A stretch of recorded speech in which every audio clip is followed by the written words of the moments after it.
baninga ka versation mengi zwa or bwaka mona zelo ebunga bongo nzambe na yonda okoma or ya nani ya ngai loba mena makasi koyeba kokabela nzambe opesa offrande moko ya sengo ya bien na 500 francs tolobi bien 500 000 $5 $10 20 000 kolo 200 francs 200 300 400 nyonso yo lingi oyo 1/10 10 ya kolo.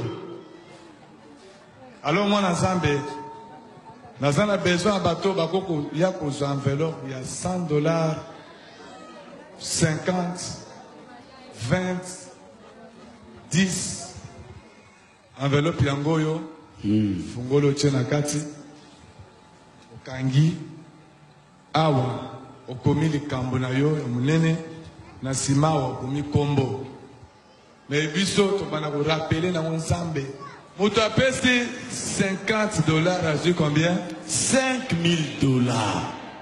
Zamba multipliaka. Dieu bisa nzambe likambo na yo.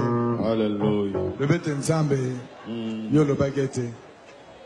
Yo ndo pesa ka milona na balone. Amen. Nazolona pona musala na yo. Nzambo kanisela ngai. Amen. Suppose ka enveloppe par la foi ozangi mbongo yebisa nzambe poso esi la nzambe. Osutu kisanga na mbongo ebele. Amen. Totomboli yango likolo na migongo tosambeni nzambe. Salena de Jésus.